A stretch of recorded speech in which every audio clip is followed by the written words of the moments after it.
Season 1, Episode 3, On the Sofa with Cecil.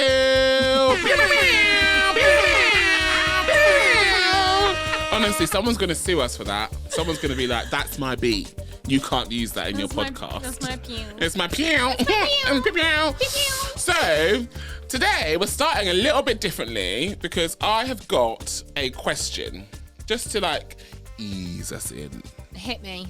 So, what TV show shaped who you are today, would you say? Do you know what? I'm going to be really stiff about this and say I don't think any TV shows actually shaped who I am today. But I will tell you, yeah. She always has to kill it, right? But this is going to make you laugh, okay? And you'll understand my disclaimer.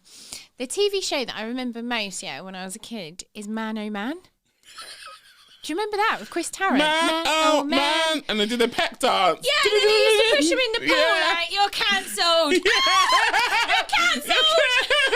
Today's episode is called You're Cancelled. Oh my God, and I used to love it so much. That's probably why I'm such a ball buster. Yeah, it spends a lot actually. So it did actually shape you. Oh my God, yeah, it did. Man Oh Man. It's very much you. Yeah, It's very much Man me. Oh Man. But can I just say also, whilst we're talking about TV shows, I have been watching, I've just finished actually, Netflix, Ginny and Georgia. You know how much I've been loving it. Obsessed. I'm literally obsessed. Won't stop talking about But what I want to actually say about it is it has managed to cover so many angles and avenues of diversity. I'm sure there are some that have been left out, but in one programme, I've seen so much coverage over all different characteristics, which was actually really nice to see, and the way that it's all been tied into a storyline. It's been quite, it's good. I'm gonna have to watch it. Then we can do a little convo about it on the poddy. I've been telling you to watch it for weeks. I know, but Basically, I resonate so much with Georgia. I can only watch a certain amount of things at any one time. In terms of if I'm watching a series, I can only then watch one other series at the same time. I can't watch multiple series. Parallel. Yeah, I can't do that. So we started watching Dharma ages ago, and I've got this thing at the moment that I'm I don't want to watch the rest of it because I know what happens and I think it's disgusting. And also, it's a really crap show. It's really slow, but I need to finish it because we started it now. I thought you had finished it. No, I can't. I just can't. Shame. I can't get round to it. But So, what TV show shaped you then when you were young? what When you TV? was a young lad. When I was a young lad, What did you like to watch? when I was a young boy, I used to love watching EastEnders. When you were a young boy. I knew you were gonna say that. He still loves watching it now. So I don't know why EastEnders, I feel was the thing that brought my family together, and I feel it That's really nice. shaped growing up. We always knew that EastEnders was on at 7:30. We'd always have our dinner just before EastEnders started, or we'd have it just during EastEnders, and we'd all sit down and watch EastEnders together. And that was growing up, and that really shaped me as a person. And I think the only time that I didn't watch EastEnders was when I went to uni, and then because obviously just. Then you watched Sex and the City. Then I watched Sex and the City, yeah. Then I moved to Sex and City. And actually, Sex and City and EastEnders are things that have shaped who I am. And even now, I will tell people, I still watch EastEnders, yeah? Okay? If you want to come for me. Still watch EastEnders. It's problematic in itself, I know. Don't come for me on that. But I love watching EastEnders with Sean because it's our thing that we do together, and it reminds you of that whole family Yeah, it's vibe. cute. It's your little tradition. It's a tradition, and it's just nice. And actually, it's an escapism. You just watch it, and it's absolutely pure jokes because you're all this stuff happened in one square. Yeah, it's South Oxy. Yeah. But yeah, that is what has shaped who I am, I guess, in a way today, which is, I just thought it was an interesting way of opening the poddy today, talking about what shaped us. So we can get back into, what did you do this week? How was your week? Yeah, it's been good. Had ministry on Saturday, obviously. That was really fun. Obviously, I was living my best life, skanking. Tell everyone what we did. We went to a garage rave at Ministry of Sound at like 4 PM till like 8 PM. It felt like it was on forever. No, it didn't. I felt like it went really quickly. Did you? Yeah, I felt like it went really quickly. I was so gutted when it was over. Oh no, I was gutted when it was over, but I felt like I'd been there for a long time. Like I felt like I'd been transported back to my teenage years. I was like in my own bubble most of the time. Like absolutely good. And yeah, so that was really fun. That was for one of our friends' birthdays. And to be honest, you actually went home a lot earlier than I did, didn't you? You went home at 11. I went home at 11. I was sensible. Well, mainly because I waited in the pub on my own for quite a long time afterwards, and it was cold. You and Lauren, How would you wait? You and Lauren took ages to come to the pub. So then Amy and Natalie weren't really staying, so they left. Oh. And then you turned up. Oh my God! I thought that we were there first. No, I was there. We were there first, and you took buzzkill. ages. And I was like, I'm bored now. Buzzkill. And I was hungry. Yeah, fair I enough. went home and had a pizza and a cup of tea. Oh, Gels. I know. I was really hungry. Oh. Well, that was fun. That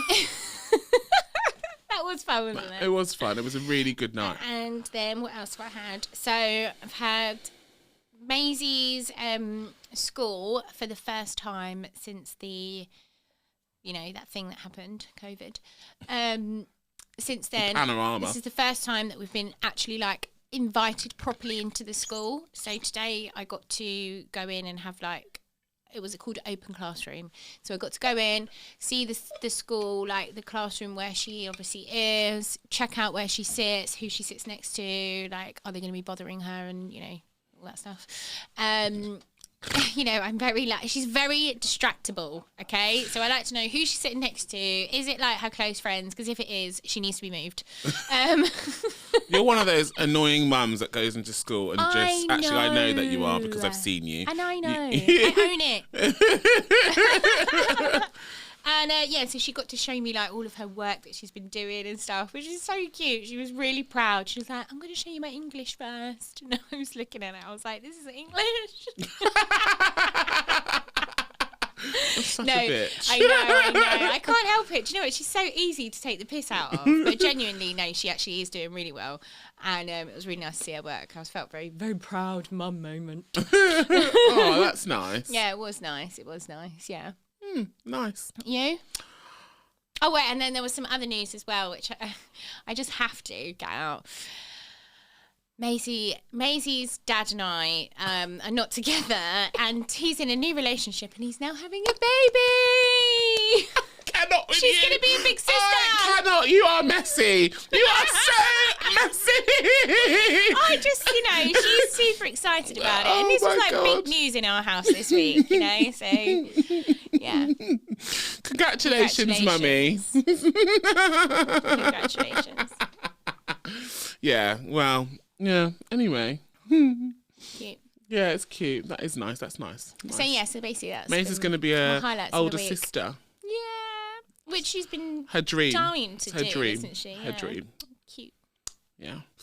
So my week was, I feel like it's been busy. It's always busy. Garage night, amazing. Then I did, I had the amazing session on microaggressions that we did with one of our clients, which was, I actually was not nervous, but felt underprepared for the session. But actually it was fine. I always overthink things so much that I think that I haven't done enough. And actually I did too much. I think that was Do you know what? That's really interesting that you said that, because this week as well, I've started working on the confidence workshop that we've got coming up in March with the same client, and I have been overthinking it to the point of despair. Yeah. But I do need to think of an activity. But the fact that you just said you basically over prepared. Yeah, I did. Made you feel nervous. Yeah, I just but it was actually I was getting into that. Yeah, you just need to keep it really simple, and actually you want to leave it open for conversation, and actually the conversation afterwards. So I think I had about over 300 people on this call at the peak of the time. People dropped off eventually, but that wasn't because of me. I was there. It wasn't. It was a very good session. But the conversations I had afterwards, in terms of people asking questions, was do you know what? That's why I like doing what we do, because it's the questions afterwards where you've had those people having those aha moments, and then they're like having the realization, and they're like, oh my God, and they're asking really good, deep questions. Do you know what? I don't think I've ever seen the chat pop off as much as it was popping off in that group, like in any of our other virtual sessions. It was literally It was it was loads, and I was trying to keep up with it, but it was impossible. Yeah. But yeah, I literally left that session thinking, I want to do this every day. I want to have those kind of conversations every day, because it made me feel like we're doing this for a reason. Because sometimes, with this DEI work, it does sometimes feel very thankless. Very, very thankless. And sometimes you do it and you're like, I don't know why the fuck I'm doing this. People are dickheads, and everyone's a dickhead, and everyone needs to leave me alone. I'm not going to lie, that is how I feel sometimes. And it was moments like that where you go, do you know what? Yeah, people are amazing, and people just really care, and people want to make a difference, and people have empathy, and like people are being so authentic, and I love oh my God, is that your Grammy speech? Honestly, I had that moment afterwards, and I felt like I was walking on cloud nine. It was amazing. So yeah. that was good. And yeah, I've just been working, just been hustling, doing the usual hustling this week. Very much looking forward to a chilled weekend. Yeah, that's basically my week, really. I can't wait for the weekend. Yeah, I can't wait for the weekend. I feel like I've got work to do, though, this weekend. I think you've probably got work to do as well. I do. But the difference between Ology Day Night is that actually, if I have work to do over the weekend, I just won't do it. And he will. Yeah, I was literally working until midnight on Sunday. And Sean was like, why are you not in bed? I was like, because I'm working. Life doesn't stop, just because you want to sleep. Honestly, you're such a fucking martyr. I am such a martyr. Oh, God. I love it. I woke up on Monday morning and I went to the gym at like 5:30, and I was like, Sean was like, are you getting up to go to the gym? I was like, yeah, I work hard, I gym hard, you know me, and I play hard. Went out Saturday night, look at me. That is jokes. Literally, my life. I love it. Anyway, let's move on to Word on the Street. Word on the Street. Word on the Street. Word on the Street. Word on. Before we move on to Word on the Street, actually, viewers, come closer. I literally can't stop sipping. Come closer. So, you may have seen us sipping out of these amazing coupes. Are they called coupes? Coupe. Probably. Coupe. I don't know. They're called a coupe. It's like a champagne coupe. I thought that was a car. Anyway, we'll call it coupe. And this has been glammed to the nines, yeah? Can you see that? If you fancy picking up a piece of merchandise, you can catch us on the website or on our Instagram. This is Sisu, and get yourself a coupe. Sisu coupe. DM us, bitch. Sisu coupes up for sale. But yeah, every week we're having our little coupes, and we're going to try our very goddamn best to have a different drink. So far, Why? Just because we want to. So far, we've already stuck to champagne. Because why the hell not? Anyway, word on the street. Word on the street. Word on the street. You go first. What's the word on the street? Word on the street. Word on the street. Word on the street. Oh, do you know what? I saw a really trivial piece of news that actually has no kind of bearing to anything, but it really it shook me because I use Ology Day's Netflix password, right? And when I saw this piece of news, please don't tell everyone that, because Netflix might change their mind. I was like, thank God for that, because there was this whole piece that was around the fact that Netflix had retracted the statement that they made whereby you cannot share passwords. Sharing is caring, people. Moving on. I get it from a business perspective. If everyone's sharing passwords, where's the money coming? Imagine how many original Netflix series imagine there are. If people were in our training sessions recording it and then going, here you go, have that. You can just do the training session. I've got it recorded. Imagine. Don't do it. Don't do it, huh? That's what you keep saying. Oh, we're not here for the money. It's all about the money. It's all about the boom, boom, boom, boom, boom. I love that song. Oh, I don't know it. You don't know? What? Oh, God. Oh, my God, it's all about the money. I thought you were singing Jessie J. It's all about the boom, boom, ba boom, boom. Don't think it's funny. Is this a new song, old song? Old, it's Who's so it old. by? I feel like it's like by JoJo, maybe, or... Oh, I okay. don't know. Well, that'd be why I don't know it. Oh, then. yeah, don't pretend that you're so cool that you didn't listen to JoJo. I am. Oh, please. Oh, please. Anyway, word on the street for me. Let's get into it. Well, we got a few other things. I wanted to ask you actually as well. Have you seen the Change Please advert?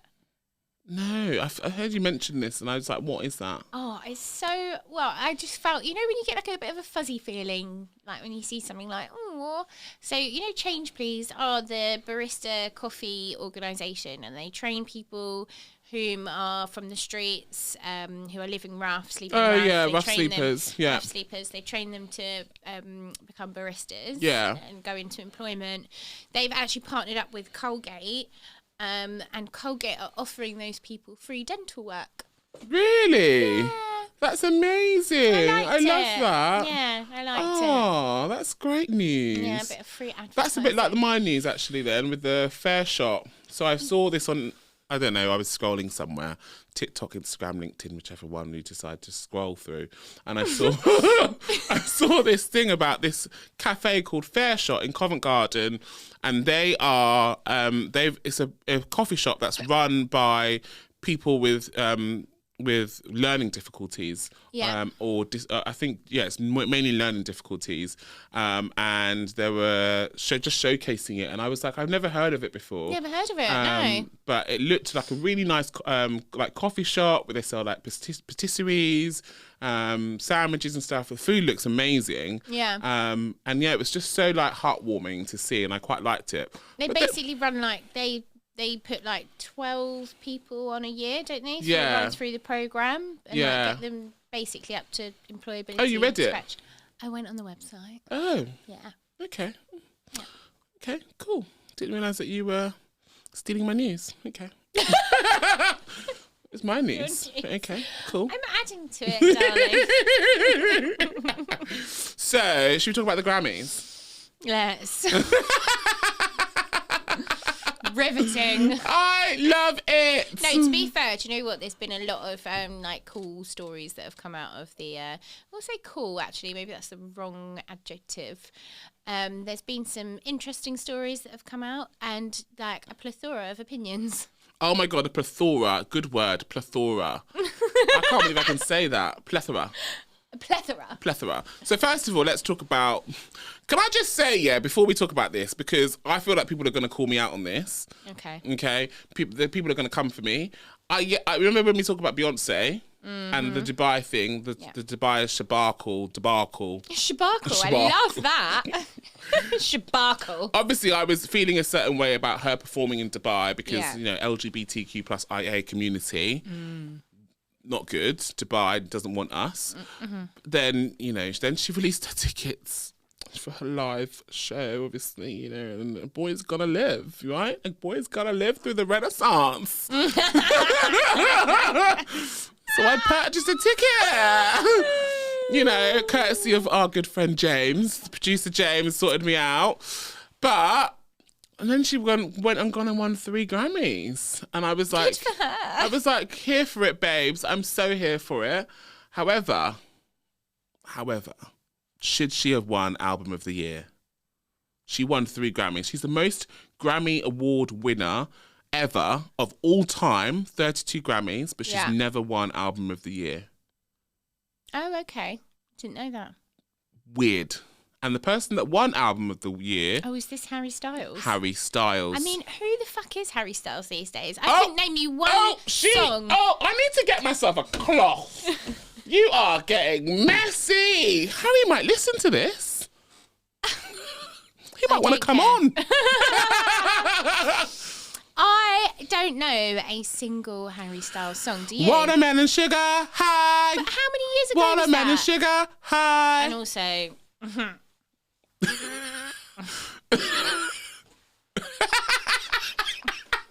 The shade of it all. Oh my God. So Harry Styles decided to accept his award for Album of the Year and went on stage and did his acceptance speech and decided to say, this doesn't happen to people like me. So did you watch the whole speech? Yeah. I found it so funny because, I mean, he was either like super awkward and nervous or pissed because it did not flow. He was literally like... He was awkward all though. over the place, I think he was awkward. Yeah, he was really awkward. But is that because he thought he didn't deserve it? Didn't think he was going to win it because obviously Beyonce was up for it. You know, Renaissance was the album of the year. No, I fully believe that they know who's going to win that before they actually get out. No, I don't know. Liz, did you see Lizzo's reaction to it? Lizzo won an award, and bless her, she literally was sitting there like, and her face was like a face of sheer. Like, I can't believe I just won an award. I can't believe I just won this award. I don't think it was won by a black woman since Whitney Houston. And well, if someone told me to act shocked, I can definitely do that. Oh, Louisa, for God's sake, stop being so pessimistic. It's part of my nature. It's terrible. Anyway, back to Harry Styles, right? So I've read a few tweets and comments in response to Harry Styles' speech that I'm going to read and then we can discuss. So one said, Harry Styles saying this doesn't happen to people like me very often as a white British man who has a history of dating only the most categorically stunning women in Hollywood and whose biggest act of rebellion is wearing sequins and nail polish is extremely rich. After he's taking most of his inspiration from the queer community. Yeah, I'm just I thought that in, throw it in there. That's which by the by. Assumption. It's by the by. And then one said, Styles has now made history, solidifying himself as the first rich white cisist man who paints his nails to win a Grammy in music history. Congratulations. Well done, Harry. Doesn't happen to boys like me. And then the last one's like, I know Harry Styles didn't have bad intentions behind his speech in the Grammys, but as a white cisgender man, you can't say this doesn't happen to people like me very often. You just can't. I love you, Harry, but that was not it. Now, I feel like these things, yeah, or someone saying like, oh, you know, this doesn't happen to people like me very often, it's just so open for interpretation. Like, it's unbelievable. It is literally open for interpretation. He could be having some serious mental health issues, yeah, and he's like feeling the most worthless person in the world, and he's like, this does not happen to people like me. Yeah. I completely understand where he comes from with that saying. That I actually do not think that he meant it in any malice, and I think sometimes people need to like think to themselves before they react. Did that person mean that in malice? He didn't mean it in malice. Let's call him in rather than call him out, because what they've done right now is they've called him out on it. They're calling him out bad, publicly. You know, like really calling him out. Like, but when you're in the public eye, you do have a responsibility to be careful with what you say when you go on stage. A duty of care. Absolutely. And he should have been prepped. He was not prepped. His PR agency, his people should have prepped him before he went on stage and made a fool of himself. Because going on stage, regardless of you talking about, you know, whether what he meant by that is because he is a British guy who won. Did they win the X Factor? I can't remember. Did they win the X Factor? I don't know. Yes, yeah. They won the X Factor. They're four. I don't know how many in that group. They're 4 white English guys who won the X Factor. Never thought they'd get any further than the UK. He's now come off on his own. He's from a single parent family, and he's now won a fucking Grammy wearing sequins. I don't know what you call it, but he's wearing a sequence like. Did you see him on the red carpet? No. Oh, Did he have a different outfit on then? Yeah, I don't remember. He performed as well. He said 3 outfits. I didn't watch that. Yeah. So I get where he's coming from with it. Like, I get like him going on stage going, this doesn't happen to people like me. Like, it's mad. Like, I'm at the performance. I get it. I kind of get it. But you have to be careful with Harry. But this is the issue, right? So everyone now has to be careful all the time. So no, you cannot celebrate yourself, yeah? You can't celebrate your individualism and your achievement and your success through hard work and graft, let's say. I don't really know. So I believe that a lot of people are just put where they are. But whatever. Here we go with conspiracies. So with regards to that, this is the world now we're creating. Is like you can't be too celebratory about yourself because you might upset this person. No. What are you saying then? You can celebrate yourself. No one said you can't celebrate yourself. We just have to be careful. It's like you can't go on stage and be homophobic because you're celebrating yourself. Yeah, but there's a difference between being disrespectful and calling people names. But that was seen as disrespectful to some people.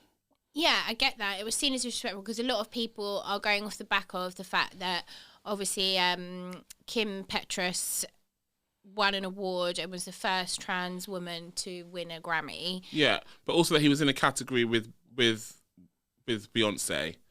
I think that's and with there's other people in the category that they felt that deserved it. I think it was only because they felt like other people deserved the award rather than it being. Do you know what I mean? No. No, I don't know what I mean either. I feel like I feel like I've lost it. I've lost it. This has gone to my head. No, but what I'm saying is that I feel like forget about the Grammys. As a person who is in the public eye, when you go on and speak, you have to be conscious of what you say and how you say it, because it can be taken, snippets of what you say can be taken and misconstrued in a way. Yeah, no, I agree with that. And that's why a lot of people don't go out and say things in public that often, because they're too worried about it being taken out of context. Yeah. And I think, unfortunately, it wasn't even that he said it out of context, it was that he just said it without any sort of thought. Without thought. And if he said, this doesn't happen to people like me if he explained it and went into detail, but he just said it doesn't happen to... He gave it some substance. Yeah, with the fact he just said, it doesn't happen to people like me. Thank you. And literally the visual thing is, white. Yeah. Cishist. Cishist. Someone tweeted And that. you know, but well done, Harry, for winning. Like, good for you. Well done. Beyonce deserved it. And we need to understand, why is it that Beyonce hasn't won an Album of the Year award at the Grammys? Is the Grammys actually got a bit of a problem? Well, then you'd have to look into if any other race has ever won an Album of the Year award. Yeah, we'll do the investigation. I don't know. Yeah, which I think is probably not the case, but maybe there is a percentage difference. I don't understand why Beyonce didn't win. I don't actually know who the other candidates were, but Beyonce's Renaissance album Lizzo was in there. Sick. Lizzo, and Beyonce. it's like nothing else that is really out at the moment, but the way that it sort of like, flows into the next song and all of that. I just feel, I just feel like he didn't deserve it. Who the hell are these people? I don't know half these people. Adele, you don't know who Adele is? Oh wait. Adele was so cute on when Harry won. She was just so happy for him. It was like a proud mum moment. It was really cute. Honestly, loved it. I just love watching celebrities acting in their natural habitats because they're all so bizarre. Anyway, that's enough of word on the street. Let's move on to get into the tea. Let's get into it. So today's topic, topic of the week, is all around, because last week we spoke about diversity versus representation, right? We did. Yeah, and we had a great conversation around, which one should be at the forefront. Juicy. Which one should be at the forefront and which one shouldn't. And if you want to know more, then go back to the previous episode and watch season 1, episode 2. Anyway, so leading on from that discussion, I wanted us to talk about the dangers of tokenism. Mm-hmm. Because obviously, if you're focusing on representation and diversity, you can fall into the I don't want to say trap. What's the word? Tokenism. You could fall into the sticky situation of tokenism. So explain to the wonderful community, what does tokenism mean? So tokenism is like performative response in the sense that maybe, all right, for instance, Black Lives Matter happened, and your organisation is also all of a sudden very aware that they don't have any ethnic minority representation within their senior leadership, and straight away they're like, oh shit, we need to get some black people in our senior leadership, and how do we do that? Let's go to a recruiter and request it, and then all of a sudden it's there, but you're unaware of why they're there, you're unaware of how they got there, you're unaware of the journey, there's absolutely zero communication on anything else, and no support shown through, I don't know, raising awareness. And yeah, that is tokenism. So that is like a performative response to what am I trying to think of? A environmental disaster. A pandemic. I think it's tick box. Yeah, it's tick box exercise. It's a tick box exercise. Tokenism is like you tick a box, you've got that black person, you've got that disabled person, you've got that Asian person, and it's just tokenism. It's not because you're doing it because for the right reasons. You're not doing it for the right reasons, or you're not doing it and making sure that you're protecting those people that you've then put into those positions. And tokenism happens a lot. Like, even if you look at, I feel like, if we go back to the EastEnders, I feel like there was a time when EastEnders had their token black person and their token Asian person, and tokenism was rife on TV for a long time. And to be fair, I still think it's like that sometimes. Like, don't all you of dare! A sudden, don't you dare! No, but you do, like, all of a sudden, like after COVID, like you must have noticed, like, adverts were just getting like extremely visually diverse. Yeah. And it was like so obvious that it was actually becoming laughable. Like, oh, there we go. Oh, they've got their token disability. They've got their, yeah, of course, here comes the next characteristic. And even though, like, in a sense, it's not a bad thing because it's raising awareness and it's giving people light, right? But on the flip side of that, when it is performative, it also kind of makes a mockery out of it all. Yeah, and you also have to take it back to how that person may feel if they realise that they're there as a token as well. Like, it's not nice for you to feel like you look around the room and you go, oh, why am I the only person here? And then you start to have that feeling that, oh, am I just that token? Am I the token person here? And, you start having a conversation. And actually, it happens where you start to question whether or not you're actually capable of doing the job. Am I here for the right reasons? Am I here because I can do the job? Or am I here because I'm a token? And it becomes a battle in for your mental health. It creates imposter syndrome. Yeah. It has a knock on your confidence. Like, yeah, absolutely. It's hideous. And I actually think that a lot of businesses don't realise that they're doing it when they do it. What do you think? I don't know. I think that some businesses do realise. Yeah, I think some businesses obviously do it because it's performative, but I think some businesses do it that they think they're doing the right thing. Like, I've had people say to me, "Oh, we just need to help black people, because they need extra help, right? They need more help. So I just really want to go out and help more black people." I've had someone tell me that before, and that's problematic on so many levels because you think that it's quite condescending. It's isn't so it? condescending. Oh my God, you poor black person. Oh my God. Bless you for being black.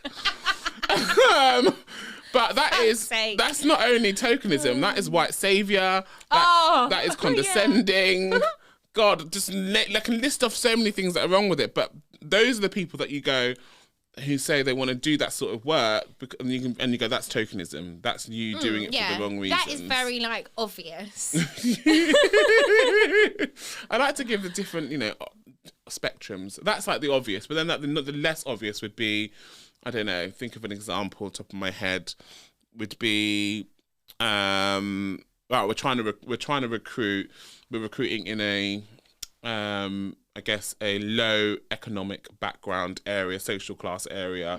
So we want to get someone that's a bit, Yeah. street. It's like when you look on the back of a shampoo bottle and they try to hide all of the chemicals with like flouncy words that you don't understand. What? How's that tokenism? No, I'm saying that example, what you just said. Oh, yeah. So and then you go, they're trying to make sure that they can appeal to the market in which that they're serving. So they go out and try and find someone for that looks or feels like that area. And you go, okay, I kind of understand what they're doing there, but that is also can be seen as tokenism. Like, you're getting me in as a token to suit your Fit the bill? to fit the bill. Yeah, that's what to fit the bill, and that can be seen as tokenism. Yeah. And the problem with tokenism is that if people catch you, boy, cancelled, and that's leads into the whole. Well, that's the danger for the business, but the danger for the people, and is far greater, I think, emotionally. Yeah.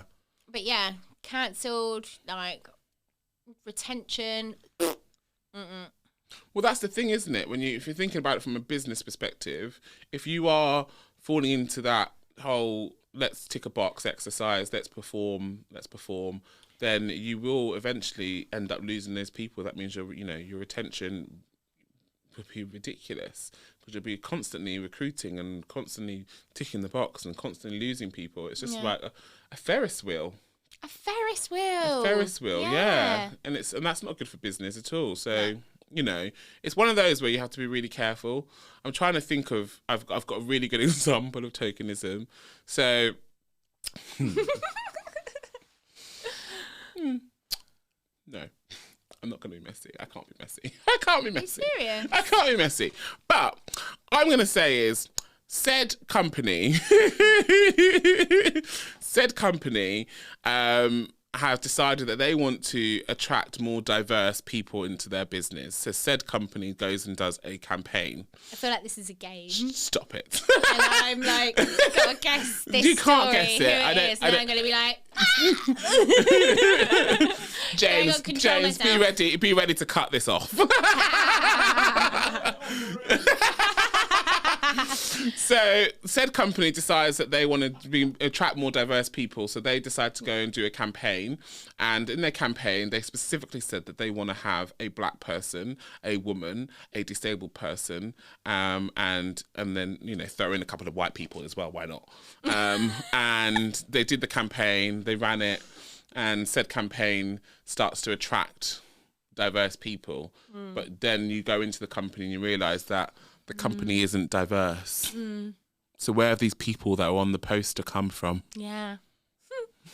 Tokenism. Agencies. And so this is like a thing that happens a lot, though. A lot of companies do this. Yeah. And a lot of companies I've actually spoken to about this recently, because they're like, well, we want to attract, but obviously people are not going to come and work for us if they don't think that we have diversity. So can't we just pretend? I'm like, no, because you're using the word pretend like you're pretending, but what you're doing is you're lying. There's a big difference between pretending, because that lasts for like a short period of time, and lying lasts longer, and you're lying for a duration of your whole campaign that you have people that are diverse and you don't. So that's tokenism. That's a really good example. So I think, I actually had this conversation at Turtle Bay. This wasn't the said company that did that whole campaign thing, but I had a conversation at Turtle Bay about this, because Turtle Bay has a really diverse workforce. Yeah. And so I always say to them, there is no need to, what's the word when you put things together, like to construct. There's no need to construct photos to make it look like, to make sure that you've got a bit of everything in it. Yeah. There's no need to construct that, because you're actually naturally diverse. So there's no need to try and make it any more than what it is. And I said to them, because otherwise it looks like you're overdoing it. Like if you're always putting up posts that there's loads of black people in your Yeah. restaurants, or there's loads of black people in the team, when realistically you have got loads of black people, but there's not like an array of them. That's what I always think. I So always think there's no whenever I point in see- lying. Yeah, whenever I see adverts that I've just got like, I don't know, this can come across a little bit like, oh, shut up. But Probably someone sitting there going, "Shut up." yeah, but like when I see too much visual diversity in one advert, I just find it really like ingenuine. Mm. I do. I look at it and I'm like, oh, it's tick box. And that's my bias. Yeah, that is your bias. Yeah. It is, yeah. Because I'm like, and obviously my pessimism, like, okay. I'm like, what are you doing behind the scenes? I need to like, all right, okay, what company is that? And research that company. Okay, what charities do you work with? What community work do you do? Blah, blah, blah. Yeah, like, you know. Yeah, and that's very difficult, I guess, for any company to then be able to. Because what if you are a company that is really diverse and you put. And actually, or you're a black-owned company, or you're an Asian-owned company, or you're a disabled-owned company, and you're just actually showcasing what it is that you are, but then it comes across like you are disingenuous. Well, no, I don't think it's about like just showcasing what you are, because that would be different. It's when I see like one of everything in the same, or like, you know, cut after cut after cut after cut. I'm like, that just doesn't seem genuine. It just doesn't seem real to me. Until I myself then go do the research, look at the company. God, I sound so anal.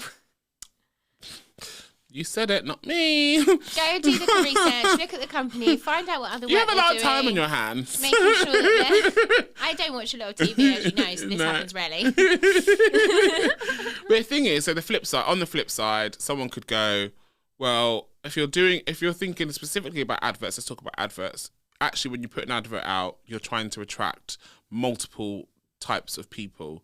So you try and try and make sure that those people can see themselves in the advert. Yeah. So actually, you would then end up putting one of each type of characteristic on the advert. Yeah. Is that classed as tokenism? It depends what's going on behind the scenes. And, well, you know, that's what I mean. But no, for marketing, advertising perspective, I don't know if that would. I don't know. It's a difficult Right, so one. if you was at the start of your journey, you're saying, and if you was marketing and advertising that way to attract more diversity because you actually don't have any. No, not talking about advertising for recruiting. Well, I'm talking about No. advertising for a product. Oh, So right. if they're advertising for a product and they've put one of everything in the advert, that's not tokenism, is it? That's just advertising. Well, I guess it goes back to the conversation that we had last week. Is it representation or is it tokenism? Well, Dun, what I'm- dun, dun! That's what I'm asking. I'm asking you the question because I'm trying to. I think if it's advertising a product and you're trying to attract multiple different markets, then that's not tokenism. That's advertising. That's unfortunate. That's brainwashing. That's Okay. right. That's advertising. If you're recruiting people. If you're recruiting people this is what- and you're this is what I'm saying, pretending yeah. that your workforce looks a certain way when it doesn't, Yeah. that's lying, and that potentially is tokenism. It is, but then if you're at the start, this is what I'm saying. So if you're at the start, if you've got a company of, let's say, I don't know, 50 people, and Don't lie. Just to be honest, we're at the start of our journey. We are doing the work. Come and work for us. Come and join us on this journey. I don't think there's no need for them to put an image out of a diverse workforce if you don't have it. Just because you're at the start of your journey. yeah, but it could be like, this is what we want. This is what we're aiming for. Well, then it has to be a disclaimer at the bottom of the picture that says, FYI, this is not our office. Do you know what I mean, though? Because Yeah, of otherwise course. it's misleading. It's yeah. misleading. And I just don't think there's any need for it. Yeah. I don't think that I actually, well, maybe no. I'm trying to think if I've ever gone and looked at a business and thought, I need to check to make sure they're diverse. I'd rather check to make sure they're But doing. previous to doing this work, I don't think I. But even now, I would look to make sure that they have some sort of Now- E&I. Now we have to do that. That's part of our job. No, don't have to go and check. We don't have to go and check. Fucking hell! Are you leaving that part out? No, and what I mean by that is that I wouldn't go out on their website and check a picture to see if they've got if they've ticked every single characteristics under the Equalities Act. I would go in and... No, I do that. Yeah, I don't think that's the right thing to do because that doesn't show diversity. That is visual diversity. There is so much more than just visual diversity, as we keep talking about. I would rather go in and check to see what the Glassdoor reviews have been like, and I would maybe search Glassdoor. That's part of it, though. And That's all part of it. But I'd also check to see if they've got an EDI policy on their website. Yeah. Is there gender pay gap on their website? Have they got their race pay gap on their website? Yeah, so that's what we're saying. So you would go and research and to see whether they're equality or diverse or whatever. But I wouldn't check that. I wouldn't. What I'm looking for is to make sure that they are inclusive, rather than that they have diversity. Yeah, which you may be able to find on something like Glassdoor and those sorts of reviews. Their websites, I don't think you can gauge whether they're inclusive or not inclusive, because many organisations and many that we've have approached us, some that we've actually turned away from our business, have come to us and had like shit hot websites that look amazing. She's so messy sometimes. And when you actually meet them and talk about their business and talk about their organisation and what kind of policies they have and what kind of people they have there, it just doesn't reflect the website. Yeah, the problem is that people also lie on their websites. So that's what I mean. So like inclusivity is really hard to gauge, I think, through a website. Like I do think that, like we said with like Glassdoor and stuff, you can gauge a little bit more because that's people writing about their experiences. Yeah. But otherwise, I don't think you really can gauge that sort of thing. But with I would still always look at their imagery and stuff on their website because, well, for us it's different because obviously we're talking to potential clients in that sense. I would always look at their sort of imagery and things like that to see. I always look to see what kind of imagery. Is reflective of what's true being promoted. Because I think about someone. I'm actually just had a flashback to someone that we worked with, and the website was. And we looked at the website and they were like, "Yeah, you need to change the picture." Because and we was like, "Oh my god, take down, meet the team." Yeah, take it down. Take it down and meet the team. That's not helping you. First bit of advice: take that down. But yeah, okay. I guess it's about finding a happy medium. It's about actually be careful with what you do when it comes to tokenism. Like, be careful not to fall into the trap of tokenism. If you're going to try and attract diverse people, do the work. Do the homework. Do the homework. And make sure and do other work. Do work that's making people feel included at the space already, at your organisation space already. Look after the people you've got internally. Make sure that they have a sense of belonging. Connect yourself with other community groups, with charities, because that will open your kind of plethora. New word. I'm going to use it all the time. Your plethora of your scope of, your bubble, your world, your horizon, And that's it. And that's it. And then have conversations with those people to try and understand why you're not attracting the visual diversity perhaps that you are looking for to then fall into representation. Rather than tokenism. Because no one wants to be cancelled. Nobody wants to be cancelled. Because cancel culture is so real right now. I know. And I don't know how I feel about it. Really, isn't it? I don't know how I feel about it. I think I used to be that person that'd be like, you make a mistake and you're cancelled, you're out. Whereas now, obviously, we're doing this work. No one is cancelled in my eyes. But like, you can't go around expecting people to make a mistake and then you just go, you made a mistake, fuck off. I think it's seriously hypocritical, if you ask me. I think cancel culture is massively hypocritical because there is not one single human being that walks through life without ever making a mistake. And I get that some people's mistakes are huge. I've done an awfully good job so far. That's not true. 19 years, remember. I think that people make mistakes, and I do understand, like we were saying earlier about Harry Styles, how people in like the limelight and stuff, and big corporate organisations, and that they have a wider sense of responsibility, let's say, because they're in the public eye and you know, that's a lot of opinions that you have to juggle. Yeah. I get that. But still, like, surely just being honest is, like, you know, the best thing, the most authentic thing. So if you do make a mistake and then or an organisation makes a mistake or a celebrity makes a mistake and then they kind of own up to it and address it and give it some substance, like we said, and give it some, you know, explanation, then surely we don't have to have this whole cancel culture, whatever, malarkey. I'd like to find out where it stemmed from because it wasn't around 10 years ago. I don't feel like it wasn't. No, as it fucking wasn't as wasn't. prevalent, at least. I feel like I've only heard this term in the past couple of years, but maybe it's a bit longer than that. I don't know, but it's something that my little brother would say. Oh, really? He says cancelled. You're cancelled. Really? Oh God.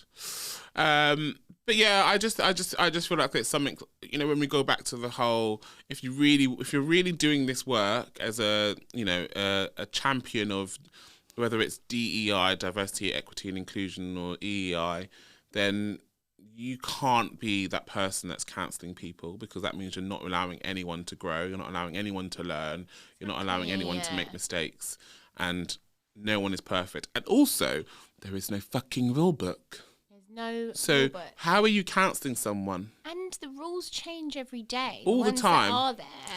However, if you do something bad to me, potentially you might be cancelled. Like, I don't think I've ever cancelled anybody. People have cancelled me. I don't know. I feel like you have definitely cancelled a couple of people in the last couple of years. Don't know who they are. Okay, let's Probably move 'cause they're on. cancelled. Moving on swiftly before someone comes down here and has a little word. Anyway, we are moving on to the part of our little poddy where we take some questions from our community. Our community. Why do you keep turning American? Our community. Kardashians. The community. Oh my God, Take some I watched an questions from episode our of the Kardashians community. the other day. I needed something. spoke over me. Sorry. I literally do such a good Kardashian Go on. impression. Go No. on. No, go on. No, you cancelled me. No. Go on. Let's hear the Kardashians, everyone. Which Kardashian are you today? Oh, see if you can guess. Okay. Okay. So now we are going to take some questions from our community. I have no idea. I feel like you're doing It was Courtney. Oh, Courtney and Chloe. I was doing Courtney. Yeah, I feel like it was Courtney. Courtney's very nasally and she's like, speaks very well. Anyway, let's take some questions. I can't do it. I can't do any sort of like impersonation or accent, which is good because it's wrong, but you know. Why is it wrong? Taking the piss out of people is not I nice. love doing a Grinch impersonation. Okay, we're not having an episode of impersonations. Let's move on to questions. Wait till Christmas. Let's move on to the questions. Our first question from our community is, as a senior leader, if I want to showcase representation in my organisation and I'm specific about the characteristics that I'm looking for, is that okay? It's like going, so I really want to improve nice way of saying, can I showcase tokenism? Can I what, sorry? Can I showcase tokenism? I thought you said Can I something practice else. tokenism? I actually thought you said something else there, and I was like...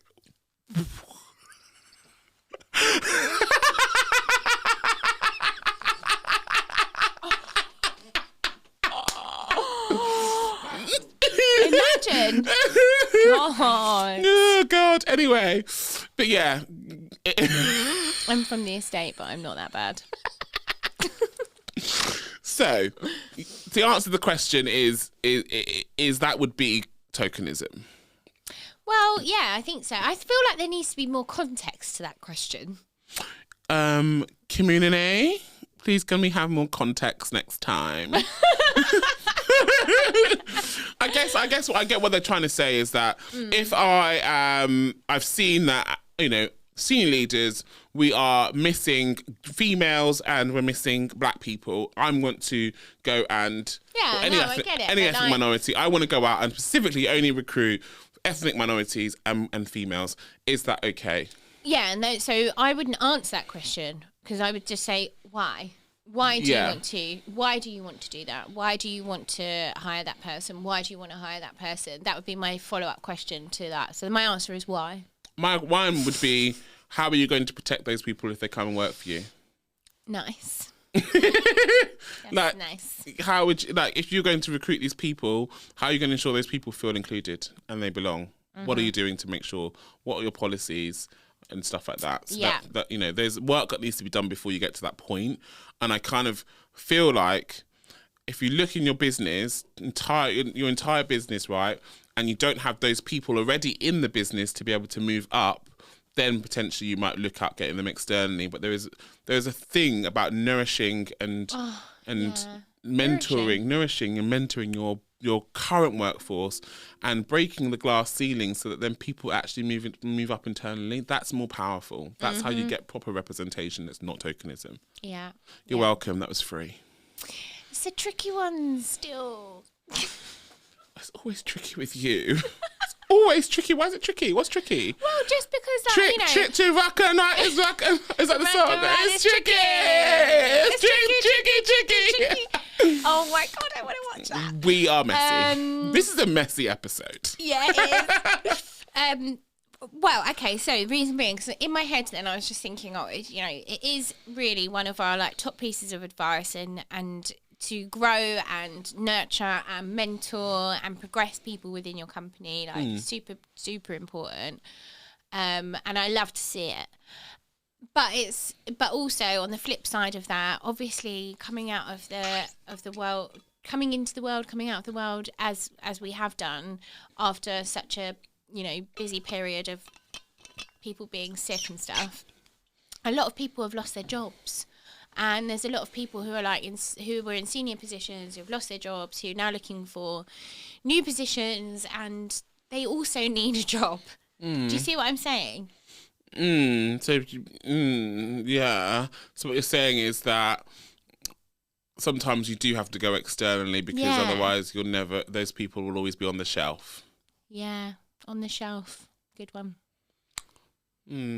I mean, I think it's about balance, isn't it? Everything's about balance. Yeah, it's about balance. It's about reading the time that we're in. But I do get what you mean. Although I do feel like so competitive. I do feel like I would not agree because if you're senior, you are more likely to get another senior role more than someone junior trying to get up. Well, yeah, of course, because the junior person needs to gain experience. Yeah. Yeah, but that's why balance is important. Yeah. Yeah. Okay. Next question from the community. Community. How do you go about educating people around representation? Vague question. Listen to last week's podcast. How do you go about educating people around representation? I mean, I guess it's about understanding why representation is important. Because I suppose the way to understand representation, because I had this conversation actually when I went home with my partner and we were discussing what the importance of representation. And did we chat about this on the train the other night? Did anyone have anything to say? Oh my God, yeah! Oh my God, we had the deepest convo on the train. And the poor guy was having absolute jokes next to us that he was literally living. Yeah, he was living. Obviously we were slightly intoxicated. But I feel like the best conversations happen when you're intoxicated if you're intelligent enough to have those conversations. Shady! But one of our good friends wrote in last week. We read what her answer to one of the question that we asked. Yeah. And she actually started the conversation up at the weekend around representation. Remember? Yeah. But I can't remember what the conversation was. Oh, well, that was absolutely pointless. Because neither can I. Oh, I thought you were smiling because you were going to tell the story. You were literally No, I was like, Oh, did she bring it up? I Yeah, actually she couldn't remember. did. She did. She's And been on a real journey, and it's nice to watch. Yeah, but she said something that was really like not okay. Oh. Yeah, and I can't remember what it was, but I think the thing is, and this is where we were educating them, wasn't it? Because we were like, I was explaining to them that I said, I think it was something along the lines of, they were like, I just feel like we just need to stop talking about diversity in representation. Just everyone just needs to get on with it. Yeah. And I was like, it's really easy to say that sometimes from a place of privilege. Well, especially when you are represented. Yeah, it's when you very are, easy to. It's really easy, and I make think that statement, yeah. I always find it more people that are more represented that always don't get why it's important, and yeah, because it's not lived It is experience. privilege, yeah. It's not a lived experience. So I always say to people, to understand representation, go and speak to someone from a marginalised background, because that will give you an insight. Like if I tell you some of the stories and some of the emotions and the feelings and some of the things that have affected my mental health and my well-being in my life, because of not having representation, because of not being seen, you know, it would completely change your point of view and your perspective. Although some people might turn around and go, we should just man up. And those people need to not be my people. They aren't. No, yeah. So I guess that spins it right back around to the answer of the question is, like, for educating representation, you need to understand people's experiences whom have had that lived experience of not being represented and the impact that it's had on them. Yeah, 100%. We love these. I absolutely love this question part. I actually really enjoy it. It's really like... Same. You're an idiot!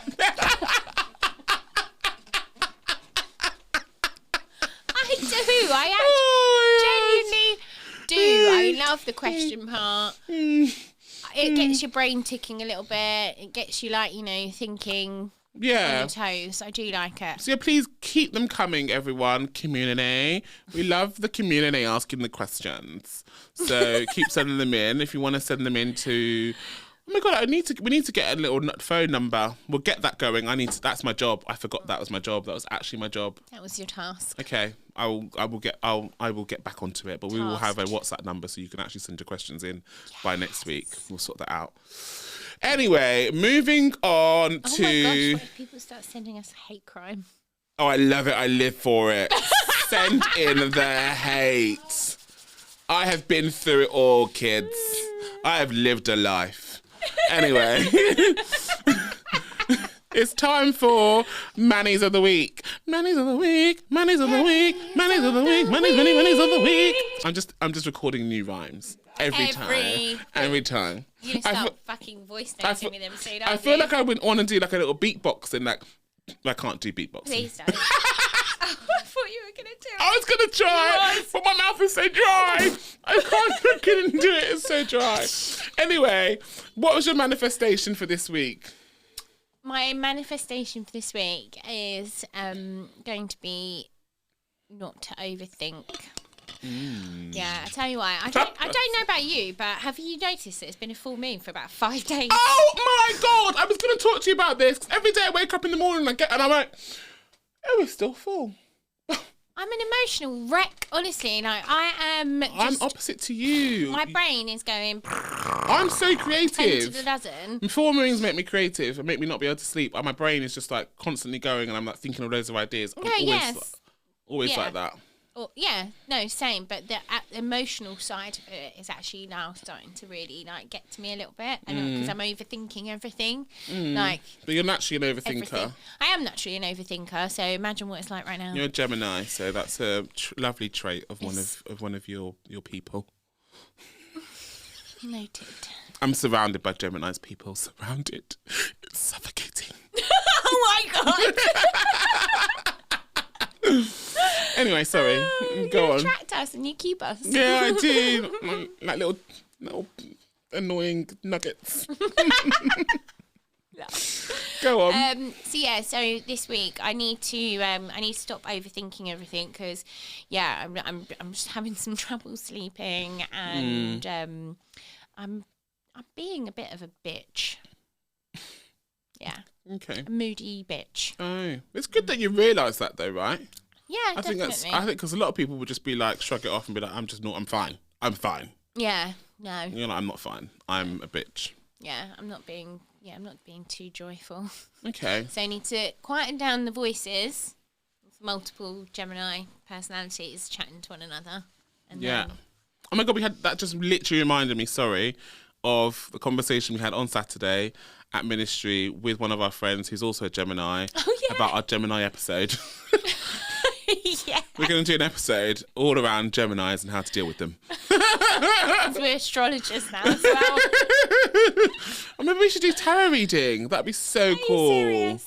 I would love. We don't know how to tarot read. No, I don't. I mean, get someone to tarot read. Oh, for us? Yeah, On the show? for the business. Love that Yeah, idea. yeah. Oh God, that's a great idea. James, write that down. Coming soon. So your manifestation is around. Yeah, so stop overthinking. Stop Do some overthinking. underthinking this week. Some underthinking. Okay, let's manifest that for you. I'm here for it. My manifestation of the week is trusting the process. So Nice.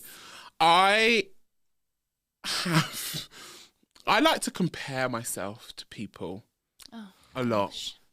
What do you mean, oh gosh? Sound How like my can mother. you? You're the best. I know. But I live through this life of like always wanting more. We've talked about this before. Like I'm always Multiple times. always want more. It's never enough. And so I'm always comparing myself to other people, and I'm always questioning whether or not I'm in the right place. And I'm like, why is this not happening for me at this time? And I need to this week really focus on less of that. It's negative. It's a negative energy that's Yeah. unnecessary. And actually, I really want to focus on trusting the process, because everything that I've ever wanted comes into fruition Yeah. at the right time. And I Yeah. need to start realizing that I need to stop trying to quicken everything up or to try and control everything. So this week, I really want to focus on letting go, trusting the process. And when people want to come and reproach me for things, they'll approach me for the things. That's my manifestation. So those people, you better start approaching. Anyway, so We that should journal this week. we should journal every Yeah, we day. should journal this week. Yeah. As in that every day, write a little journal. Yeah. What for, sorry? Our manifestations. See what how they're coming to fruition. So what would the journal include? Well, hopefully mine will include absolutely zero because I'm supposed to be underthinking. And mine will be full of loads of stuff because I'll be overthinking. No, just writing down. I think that would be a nice little experiment. Okay. I mean, not like we've got loads of work to do, but let's add in more work and journal every day. How long is the journal thing meant to Before be? bed, empty. Okay. Challenge accepted. See if it helps us. Challenge accepted. Yeah. Starting today. Yeah, because you need to trust the process and I need to stop overthinking. So those two things might highlight some gratefulness for you, which would ensure that you trust the process, and it might highlight it might just get some shit out of my head. Okay. Okay, fine. I will take that challenge. I will journal. Challenge accepted. Challenge accepted. Level up. So we are coming to the end of the poddy. I know. This is episode 3. Can you believe it? No. No, can I? I'm elated. Huh? I'm elated. Oh, that's a good word. Elated. Okay. Oh, you're liking my vocab this week. Very good vocab. Yeah. Have you been snorting a dictionary or thesaurus? What's happened? Anyway, back to the original episode. So this week we have touched Couldn't on. have said eaten. I know. I don't know why. I don't know why snorting came out. I don't know why, but it did. We are who we are. Don't judge. So this week we've talked about tokenism and how tokenism can lead to cancelling and cancel culture, and how to kind of stay away from tokenism. So it's been interesting. And yeah, next week we are talking about, drum roll please, doing the right thing. Ooh, that is very broad. So broad. I love it because it means we can do whatever we want. do the right thing. Anyway, thank you so much, everyone, for the listening. Thank you to our community. Oh, yeah. The community. Community. But yeah, we have been Sisu, and this has been On the Sofa with Sisu. And we want to say, stay brave, stay honest. And stay curious. Woo, woo, woo. Stay curious. Bye, y'all. Bye, y'all.